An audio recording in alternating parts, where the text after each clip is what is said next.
The handset shook in Dr. Julia Marian's grip as the receptionist on the other end tried to be helpful. "Training course," the woman repeated.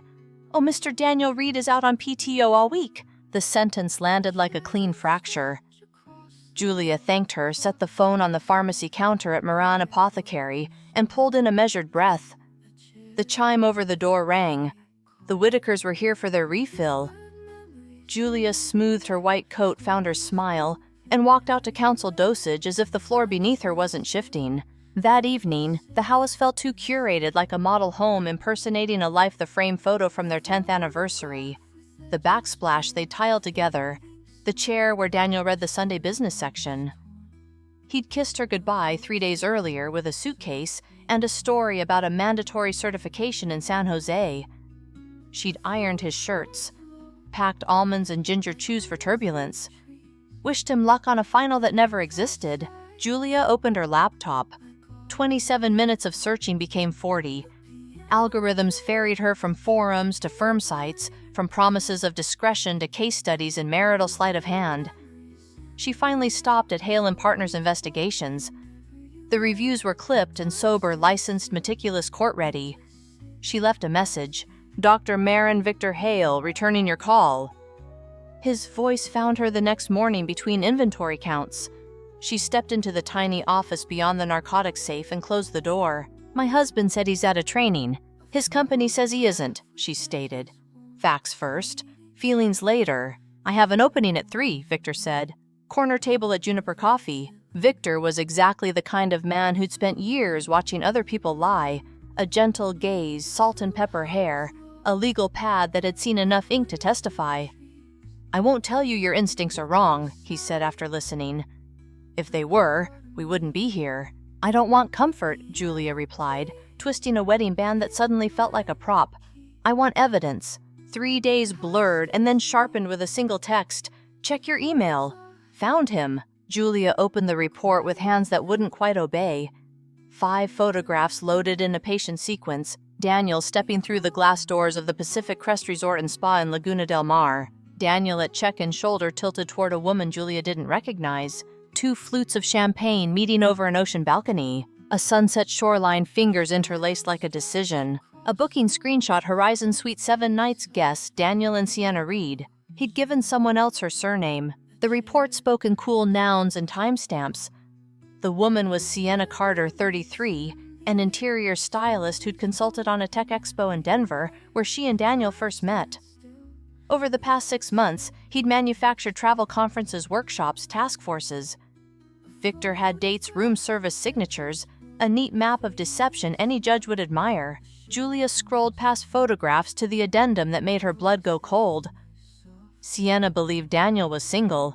He told her he'd never been married, that he wanted a home, and a first child when it finally felt right. Julia stared at the sentence until it blurred into something both familiar and unrecognizable. She closed the laptop, then she opened it again. On the resort site, Julia booked the Horizon Suite for the following week, the very week Daniel had announced would require an advanced module out of town. She used her middle name and her mother's maiden name for the reservation, Elena Navarro, a small deceit inside the architecture of a much larger one. Victor called back before she could talk herself out of anything. "You'll have everything you need in the folder by morning," he said. "Photos, receipts, a timeline. They're set to check out Sunday." "Good," Julia replied. "I won't waste the week." She hung up and sat very still, hearing only the refrigerator hum and the clock's even scissor through time. A pharmacist's life is proof that dosage matters too little, and nothing changes. Too much, and the cure becomes poison. She would measure this precisely. No scenes, no shouting matches in parking lots, no texts at 2 a.m. She would use the truth in the smallest effective amount at the precise moment to achieve the only outcome that still felt like hers. When Daniel walked back through their door, with the easy fatigue of a man returning from a trip he hadn't taken, Julia handed him a glass of his favorite rye and listened to his invented exam questions, the acronyms that meant nothing, the colleague names stitched into a story like beads. She nodded in all the right places. Then she kissed his cheek, wished him luck on the advanced module, and later that night set an overnight bag by the closet. The next move would be on her ground. Daniel returned on a Sunday evening with the kind of fatigue people try on like a jacket. He set his roller bag by the door, kissed Julia's cheek, and launched into a monologue about proctors and problem sets, and a lab where the ventilation smelled like burnt solder. She poured him 2 fingers of rye, watched the lies thread themselves neatly, and made notes in her head the way a pharmacist reconciles inventory. What was on the shelf, what had been dispensed, what no longer added up. Over meatloaf and roasted carrots, he dropped the next pretext with studied casualness. "There's an advanced module next week," he said, spearing a carrot as though the carrot might object. "Portland. Systems integration. Short. 1-3 days tops. Portland." Julia repeated, as if trying the word on her tongue. "Raincoats and bridges." He grinned at the easy joke, relieved to be humored. "Exactly." She asked the polite questions: how many in the cohort, which hotel chain would he need, the good garment bag, and tucked his answers away with the precision of a locked drawer. When he fell asleep on the couch in front of a nature documentary, his hands slack around the remote, she took his empty glass to the sink and set it upside down to dry. The rye left a faint gold ring on the marble. She wiped it clean. In the morning, he left early for the office to get ahead before Portland. Julia made coffee, answered 2 supplier emails, confirmed that the mail-order auto-refill for a patient's antiretroviral would ship by noon, and then pulled her overnight bag from the closet. She placed in it the things she'd chosen for their anonymity: a slate dress that didn't announce itself, low heels that could carry her through any lobby without a sound, a silk scarf that shifted color depending on the light. On top, she set a small zip pouch with a driver's license and the name Elena Navarro, the reservation confirmation for the Horizon Suite at the Pacific Crest Resort and Spa, and a lipstick she'd never worn. She texted Victor Hale from the driveway. "Leaving now, ETA, 10:40 a.m. His reply came back in seconds. "Copy." "Resort intel in your inbox. 2 items new since last night. Read before check-in. Traffic loosened after the canyon." By the time the ocean opened up in a blue plain to her left, the wind had pressed strands of hair free from her bun, and the radio had cycled through 3 versions of the same pop song. At the resort gates, a discreet brass plaque announced nothing more than PCR. The valet took her keys with an unobtrusive bow. The doorman said, "Welcome to Pacific Crest," as if he'd been waiting for her by name. The lobby was the sort of space designed to make time feel optional. Wide planks of white oak, a ceiling veined with beams the color of driftwood, an unbroken line of glass that framed the Pacific like a priceless painting. Julia paused at the threshold with the practiced hesitation of a first-time guest and glanced at her phone before approaching the front desk. The email from Victor carried 2 bullets in a single sentence: extended stay. Daniel Reed, extended Horizon Suite through Thursday. Charge $9, $680 to personal Amaranth Visa new card. Dinner res 2 top at Citrine tonight, a 15 p.m. Ocean Rail. Staff refer to them as the Reeds.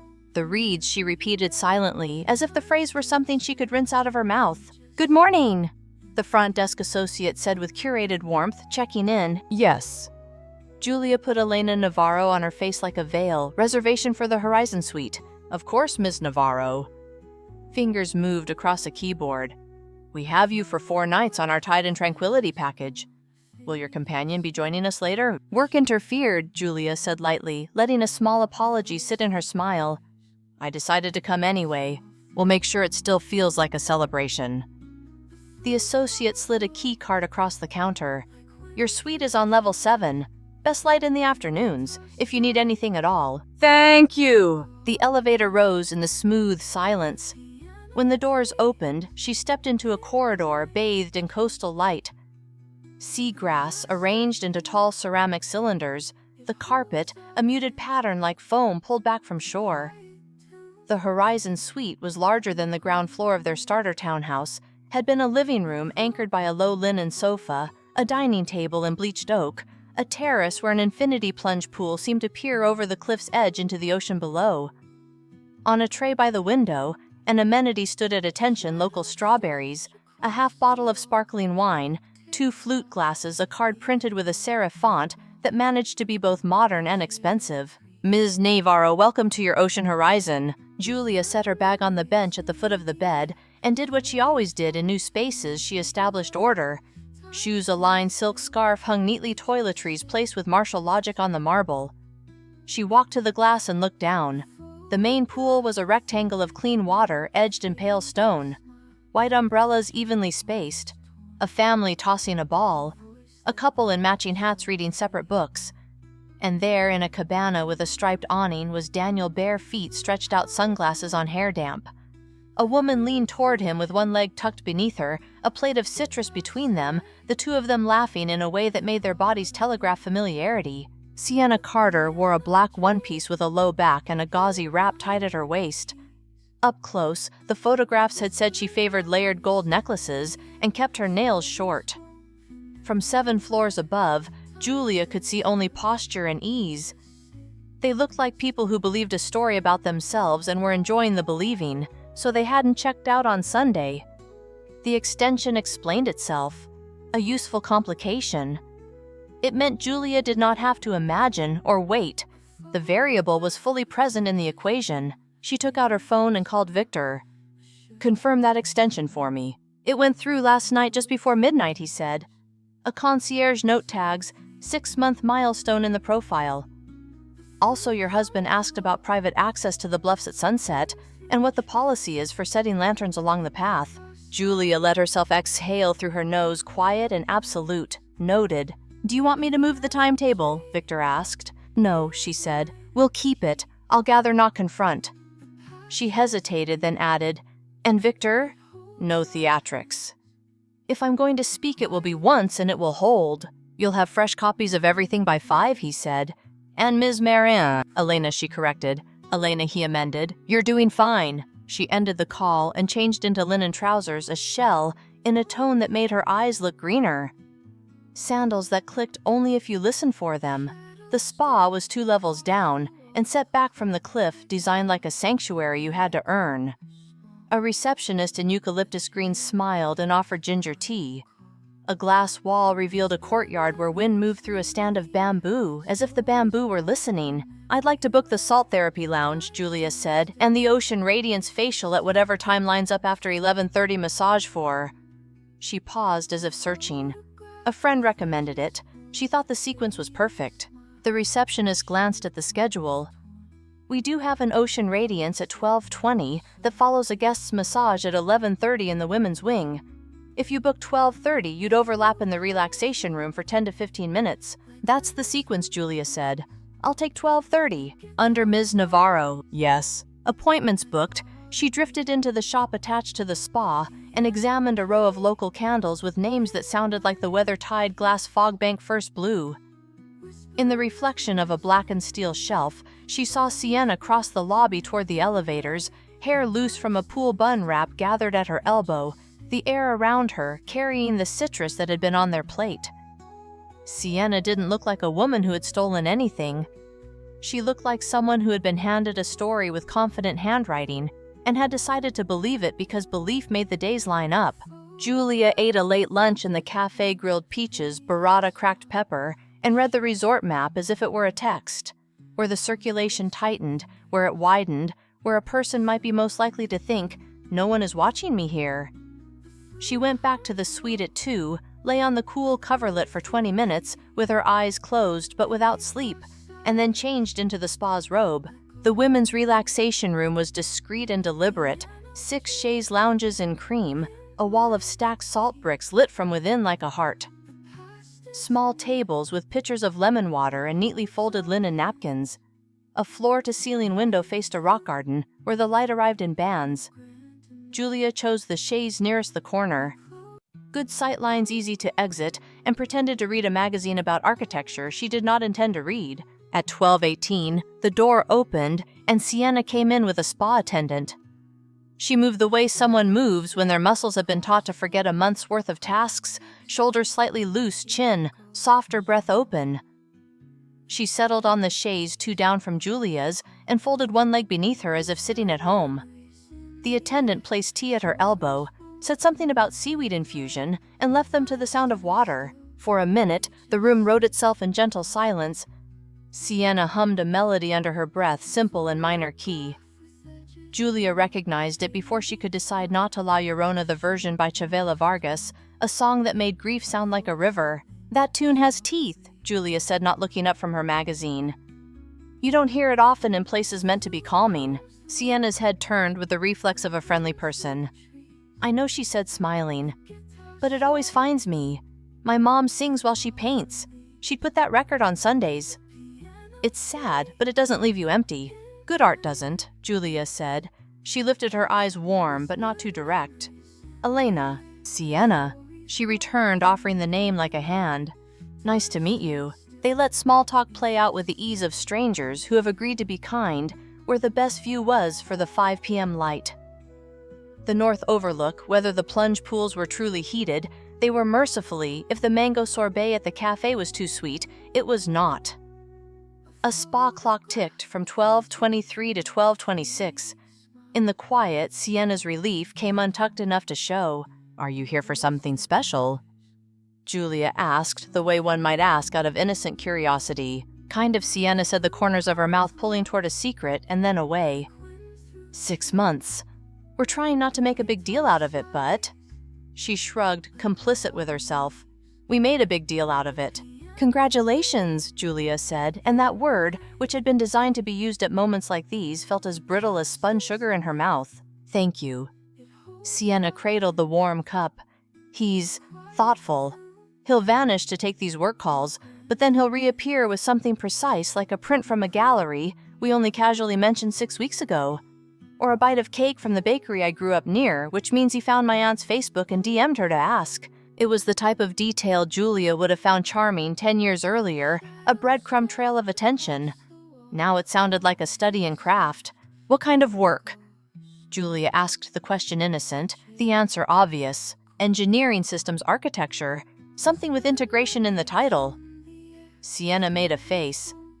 "I'm good at rooms at light and scale, and how people move in a space. I pretend to follow when he talks about load and capacity. Portland has bridges," Julia said. Sienna laughed, surprised. "Exactly. He's supposed to fly out next week." "He was in San." She paused, searching. "San. Oh God, I'm terrible with cities." "San Jose," Julia offered. "Conferences love San Jose." "That's it," Sienna snapped lightly. "San Jose. He said the labs were freezing." She looked slightly embarrassed. "I only ever remember the restaurants." "Those are the important parts," Julia said. "Where did you two meet?" Denver, Sienna said without guard. "A convention build-out. He was consulting for a firm that had the keynote stage. We argued about sightlines and ended up agreeing on everything else." Her smile went crooked, affectionate. "I wasn't looking for anyone." And then there he was, insisting that life could be simpler than I was making it. The salt wall hummed faintly with its own light. Julia watched the way Sienna's fingers traced the rim of the cup, absent-minded and sure, like someone drawing a shape they had memorized. "What brings you?" Sienna asked, tilting the conversation politely back. "You look like someone who works for a living." "Guilty," Julia said. "I run a pharmacy in Calabasas.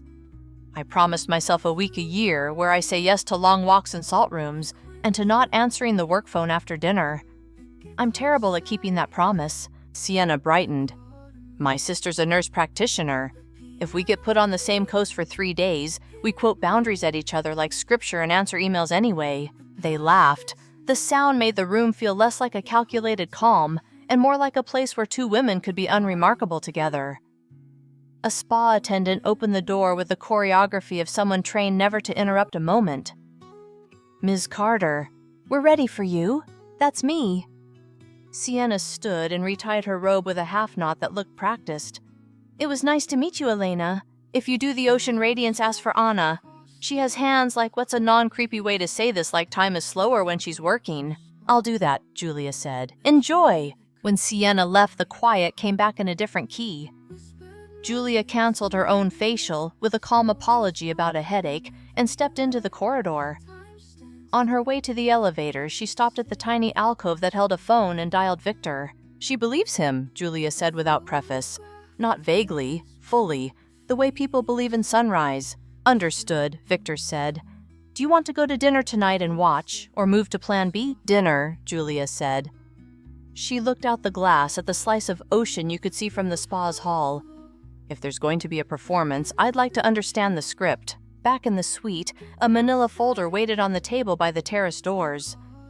Resort stationery used an austere typeface that made the claim of discretion feel like a legal oath. Inside the folder, photocopies of room charges, a map with 2 X marks in pencil where staff had seen Mr. Reed ask about lantern placement, 2 printed screenshots of a jeweler's website with the same ring in different metals, and a handwritten time grid that logged movements with almost comic precision. Pool, of M40 Spa Corridor, and Café Tusov Suite. Julia showered. She didn't change her hair. She put it up and then took it down. She let the hotel's dryer do what it could, then braided and unbraided until it looked like nothing at all had happened to it. At 7:20, she unzipped the garment bag that held the slate dress and set it on the bed, then set it aside in favor of something she had added at the last moment, as if an afterthought, a deep carmine dress with a neckline that admitted the idea of celebration without crying out for it. She added small earrings, not the ones Daniel had given her on their 10th, and a pair of black heels low enough to run in if she had to, but high enough to change her posture. She stood at the terrace glass and watched the light rewire itself over the water. Somewhere below the outdoor bar shook a cocktail. A server set down a tray and arranged the napkins like sailboats. In the suite across the courtyard, a woman in a bright robe stepped into view and drew her hair up. A man adjusted his cufflinks by the glass. The resort ran on the quiet electricity of people dressing to be seen by exactly one other person. At 7:40, Julia left the suite and walked the slow route, the one that traced the lobby's perimeter where the bronze sculpture of a wave caught the last of the sun and turned it into a line of fire along its ridge. She paused at the reception desk long enough to ask if the north overlook would be open at 10. It would, and then climbed the final set of stairs to Citrine. The hostess smiled the way the hostess smiled at people who booked tables whose names were easy to pronounce. Ms. Navarro, Ocean Rail. If it's not trouble, Julia said. No trouble at all. The table was 2 in from the corner, close enough to hear the piano without having to raise a voice far enough from the service door that nothing clanged. She let her eyes move like a guest, lazy and pleased, until they found the table near the far window. Daniel's profile was a line she could have sketched from memory, the way his jaw worked when he was concentrating, the way he touched his tie, as if to confirm it was behaving. Sienna wore a dress the color of tarnished silver. The fabric turned the air around her into mercury. Julia ordered a glass of Pinot Noir and a salad she wouldn't eat. She watched like a scientist, variables introduced, outcomes observed. The server at Daniel's table set down a plate with a small dome. Daniel lifted the dome with a little flourish meant to memorialize a moment. Sienna's face opened in delight that needed no translation. He leaned in and said something that made the corner of his mouth curve the way it curved right before he told a joke he liked. The pianist shifted to a standard that had been played in 1,000 rooms with crystal and views, something easy that could be ignored. Julia turned the stem of her glass between her fingers and let it go still. She didn't need a stunt. She needed clarity. Her phone buzzed once against her thigh. A text from Victor Lanterns delivered to Bluff Trail at 9:30. Concierge confirms private moment at 10. If you want me visible, say so now. Visible meant a shadow where a shadow could be seen. Visible meant another set of eyes. Julia thought of the salt wall and Sienna's mother painting to a song that taught grief how to hold itself. Not tonight, she typed. Thank you. She set the phone face down. On the other side of the room, Daniel laughed too loudly at something and then looked around, embarrassed by his own joy. He didn't see her. She watched the ease on his face and tried to decide whether she had once mistaken it for goodness. The server arrived with her salad. She thanked him and lifted her fork and set it down again. She rehearsed nothing. There would be no script. If any speaking happened, it would be to the person who deserved it. Sienna had offered the truth of her life without knowing she had offered it to the one person who would hear the paradox in it. That counted for something. At 8:14, a second text came from Victor Brief, and bloodless parents arrive Friday. Calendar invite on Daniel's Gmail labeled Brunch ENR. The initials, which had once meant comfort, and Sunday crossword clues, and a pot roast Julia could make with her eyes closed, slid across the surface of her mind and did not sink. She breathed in, once the kind of inhale you take before stepping into the cold, and let the air out through her mouth. The pianist's right hand climbed the left, kept time, the ocean outside went on being ocean. "Ready to order." "Ms. Navarro?" her server asked, writing the name into the air as if to prove it belonged to her. In a moment, Julia said and smiled. She turned her chair slightly so she could see past the orchid at the edge of her table and took one last steady look at the couple by the glass, the man rehearsing intimacy, the woman offering it without rehearsal. The geometry was complete. All that remained was to choose the line she would draw through it. When Julia left Citrine, the air had that particular coastal chill that pretends to be gentle until you're standing still. She paused at the mezzanine railing above the lobby and watched a server polish water glasses one by one until each held a small moon. She didn't intend to improvise, she had no appetite for theater. But if someone insists on staging a show, the least you can do is choose the lighting. In the suite, she laid out a single manila envelope and fed it with proportion rather than fury. A copy of the marriage certificate for Daniel Reed and Julia Marin, a printout of the HR email confirming Daniel's PTO, the Pacific Crest booking screenshot that named Daniel and Sienna Reed, 3 photographs check in Balcony Beach, each stamped with date and time. On top, she said a note no longer than a prescription. "Ms. Carter, you deserve the truth before a decision is asked of you. E. No accusations, no narrative, no language that would give Daniel an angle to push against." The dosage was small and exact. There remained the question of delivery. Julia phoned the restaurant host stand and asked with the practiced diffidence of a guest who hates bothering staff whether a sealed envelope labeled for Ms. S. Carter could be left at her table to be taken to her room after dinner in case she prefers to open it in private. The host made the right noises about confidentiality. Julia heard the relief of someone glad to resolve a task into a clear checkbox. She added a second card, for Ms. Carter only, and walked the envelope down herself. The host slid it beneath the ledger without a glance. People are grateful when you make discretion easy. Back upstairs, Julia watched the water turn dark, then darker. She stood without moving as the night pulled a clean line down the edge of the sea, and the resort's paths discovered their own geometry of light. On the terrace below the lantern, crew tested wicks and shields. The lamps looked like a constellation had lowered itself onto the path and decided to stay a while. At 9:05, a text from Victor Lantern staged. Path steward posted at trailhead in case of civilians. Concierge confirms ringbox delivered to Mr. Reem, Oad safe, at 6:40 p.m. Any change? No change, she sent back. Stay off the board. She shut off every lamp in the suite, except the one in the foyer, and became a silhouette the room forgot to keep.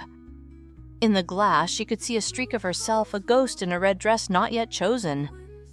She tied her hair back, then untied it. The mirror borrowed her eyes and returned them with steadier color. At 9:32, she left, taking the long corridor that strolled through the public spaces, as if she were deciding whether to sit by the fire or walk the bluff. A couple passed holding hands at that protective distance some couples keep when they're still learning each other's edges. A bellman rolled a cart of empty ice buckets like a soft drumline. At the trailhead, a staff member stationed behind a podium regarded the guest list with ceremonial gravity. "Bluff is closed for private use until 11, he told a man in a cable-knit sweater who started to protest and then remembered that vacations are not the place for fights you can't win. Julia drifted near a hedge of rosemary and looked quite obviously at nothing. From this angle, the path unfolded in a gentle S-curve toward a promontory with a low stone bench. Lanterns marked the curve. Someone had tucked cut glass along the edge so the light would shatter itself prettily on the ground. The ocean supplied its own soundtrack, steady and indifferent. Daniel arrived first at 9:43. He wore the navy jacket from dinner and the confident anxiety of men who believe the universe wants to cooperate. He spoke to the staffer who nodded, flipped a small switch, and the lamps brightened a register, as if the trail had cleared its throat. Daniel looked down the path, checked his watch, and patted his jacket pocket in a way that made the outline obvious. He took 3 steps toward the promontory, and then returned to the podium, as if proximity might make time kinder. He rehearsed an expression, surprise, happiness, gravity. It looked good on him in the way borrowed things look good, they fit until you notice where the seams pull. Sienna did not appear at 9:45. She did not appear at 9:50. At 9:56, the elevator doors opened on level 2, and she turned the corner with the walk of someone who had decided inside a room to finish a task and then finish something else. She wore the same tarnished silver dress, but her face had learned a new stillness. Her makeup was intact. Her eyes had the clean rim that happens after washing and waiting and washing again. In her hand was the manila edge of a choice. Julia stayed with the rosemary.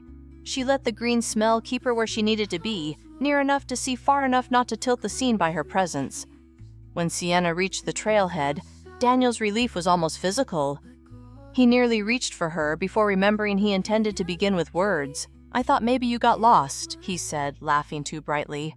"I should have sent for you." "The path is beautiful," Sienna supplied. She looked past him to the lanterns, and then at him as if the lights had illuminated the space behind his eyes. "It is." He touched her elbow and led her onto the path. The staffer looked down as they passed the way. People do when they agree silently not to exist in a memory they will talk about with colleagues later. They walked the curve without speaking. When they reached the bench, Daniel took a breath, squared himself, and touched his pocket again. He had practiced an opening line. Julia could see him swallow it and start anyway. "Sienna," he said. The name carried warmth he clearly believed in. "I was going to say a whole thing about rightness and timing, and how I didn't know I was lonely until I wasn't." His hand found the ring box. "I thought I could make the night about light." Sienna held his gaze. "Light's good," she said. "So is truth." He blinked as if the word were a language he knew, but didn't expect to hear here. "Of course," he said. "I want everything to be honest." "That's what this is." He gestured at the lamps, the bench, the theater of it all. "Honest." She lifted the envelope an inch, not accusing, just showing. "Someone left this at the restaurant," she said evenly. "For me. It says I deserve the truth before I make a choice." He stared at the manila as if it might declare itself a forgery. "What is it?" he asked, though he could see through the thin paper the shape of paper. "Proof," Sienna said. "Timestamps, names, a certificate." She didn't add the word. She didn't have to. He opened his mouth, closed it. "Anybody can mock up documents." "True." She nodded. "So I checked the county site on my phone in the elevator.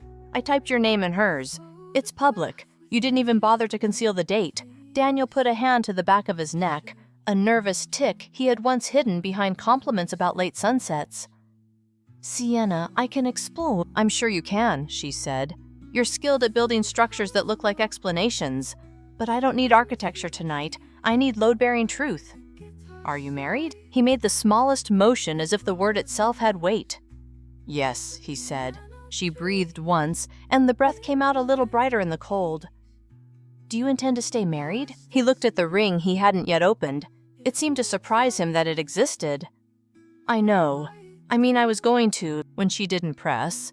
She didn't raise her voice. She simply asked chronological questions the way honest people navigate time. "Before you invited your parents to brunch on Friday, or after?" He flinched at that. The lanterns made a line of gold coins on the stone. The ocean went on working. "I was going to talk to you both," he said, choosing an answer that sounded adult until you listened for the crack. "I didn't want to hurt anyone. I wanted to make it clean." "You built a second life," Sienna said the words flat.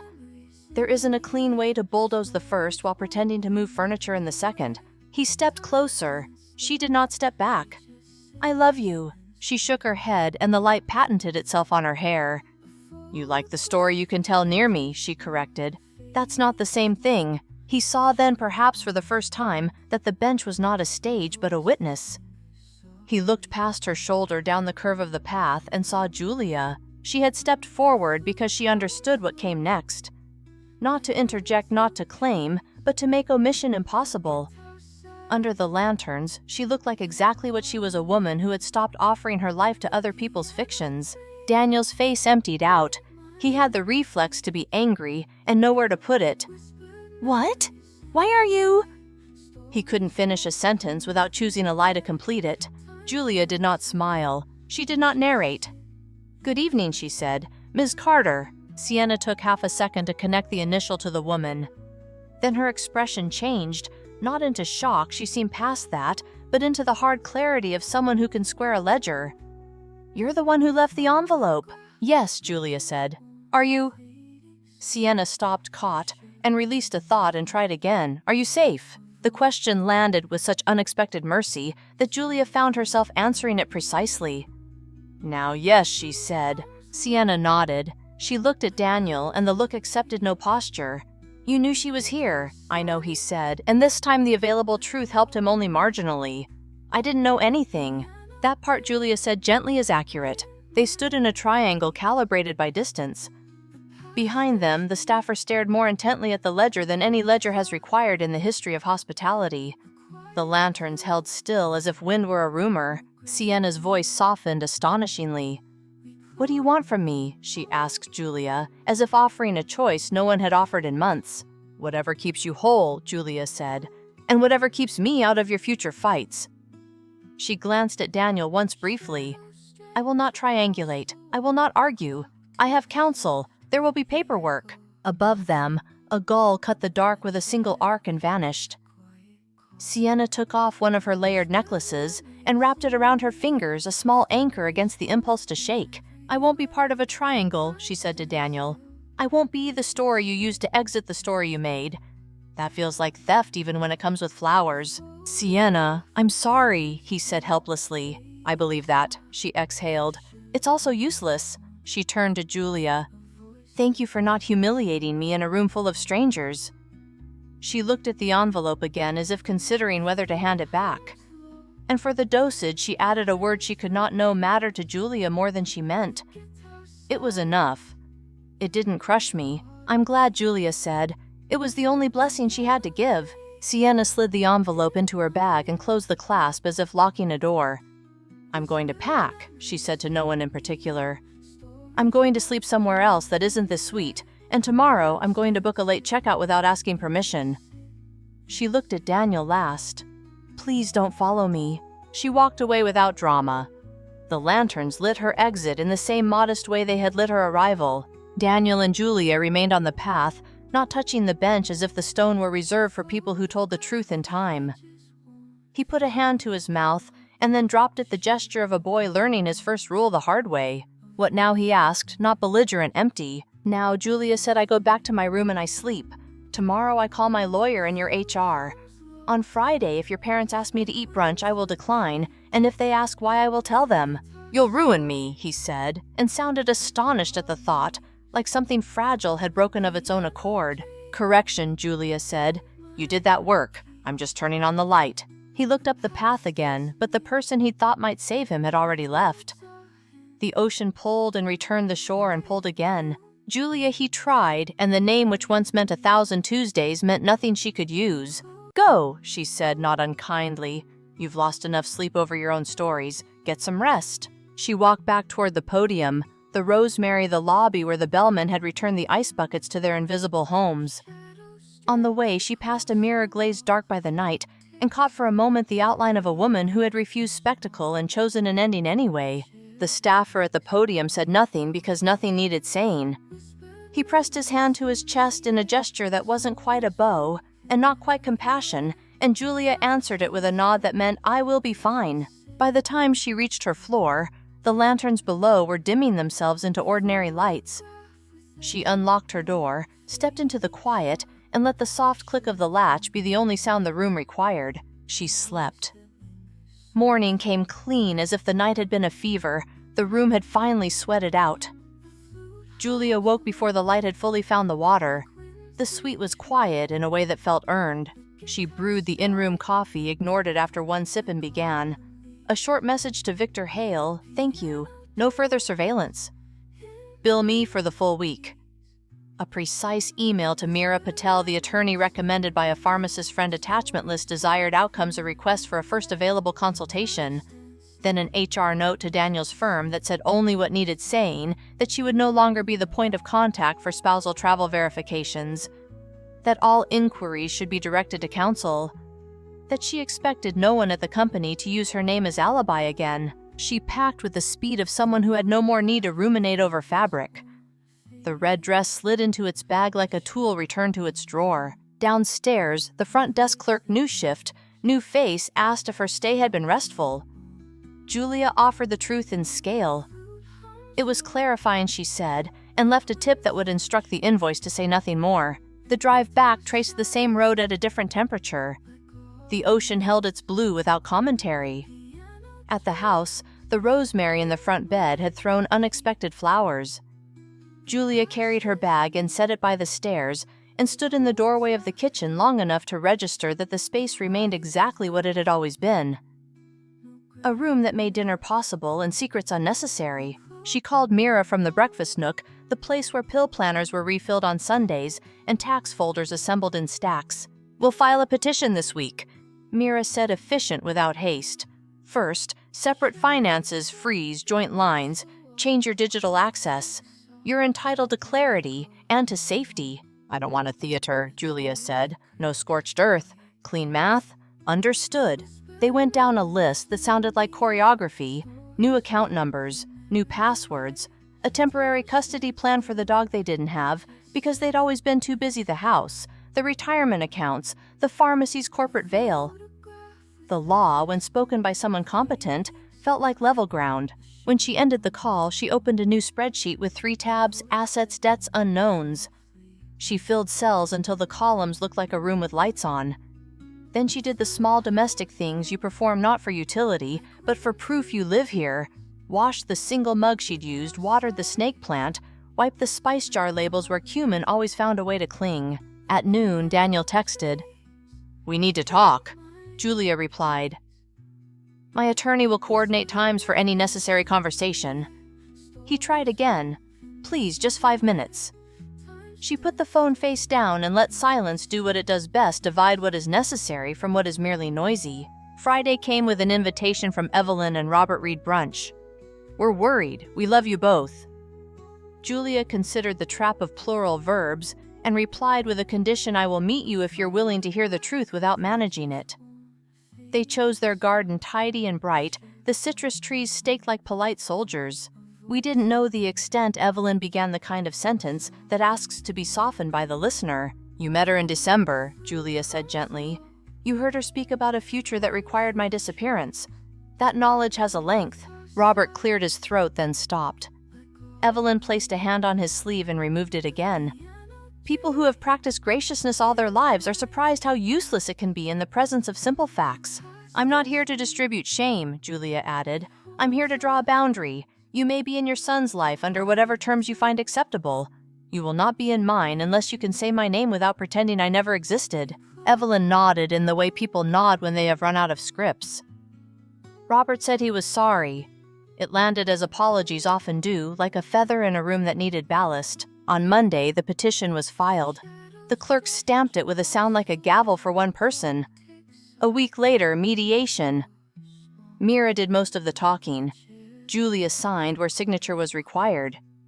Daniel tried a paragraph about history. The mediator redirected him to arithmetic. They divided the map. Julia kept the house less a trophy than a shelter that had learned her rhythms. Daniel kept the condo he'd purchased before their marriage and forgotten he owned until the spreadsheet reminded him. They split accounts by proportion and time. Julia bought out any claim to the pharmacy as if buying back a small country that had once been annexed by assumption. When the session ended, Daniel lingered by the door with a white envelope that held a ring box that had never achieved purpose. He extended it not as plea, but as evidence of a plan rendered irrelevant by daylight. "It should go back," he said. "It feels wrong to keep it." "Return it," Julia said. "You're capable of returning things." He flinched faintly like a creature newly sensitized to ordinary weather. "I don't know who I am in this story," he said. "That's the work," she replied. "Find a story that doesn't require someone else's erasure to feel real." Spring wrote itself across the calendar without asking permission. The pharmacy needed a new fridge for vaccines and an extra technician for the Tuesday rush. Julia ran before dawn around the reservoir and found she preferred hills to flats. She changed the apothecary's paper bags to a deeper green and let the old logo go without mourning. Some evening, she took a class in ceramics at the community college, hands in clay wheel humming, because making a vessel from pressure and motion felt like an honest metaphor that didn't take more than it gave. One Saturday in May, she attended a fundraiser for a free clinic across town. Pharmacists poured wine, dentists bid on silent auction gift baskets, the local string quartet tuned with the patience of saints. Event design gleamed without shouting. Clean lines, thoughtful sightlines, flowers that knew they were there to frame and not to star. A placard near the stage read Carter Studio in small lettering, Ishi Shishimiman. They saw each other near the coffee urn, Sienna hair shorter posture, unarguably her own.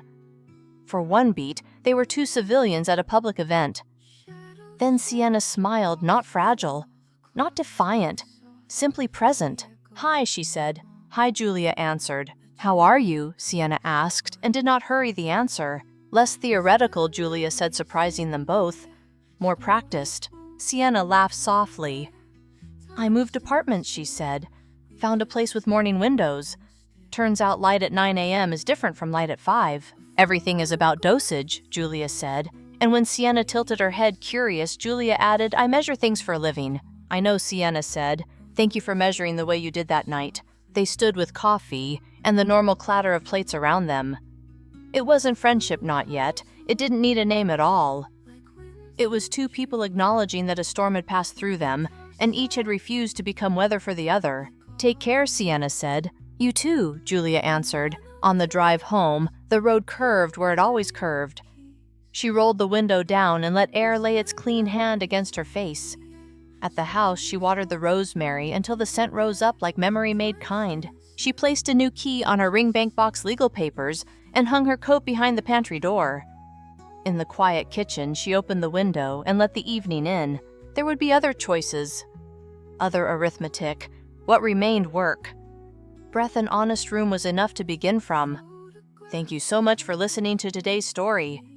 If this story resonated with you or made you reflect, I'd love to hear your thoughts, so feel free to share them in the comments below.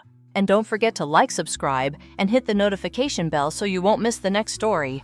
I'll see you next time as we continue exploring more journeys and lessons together.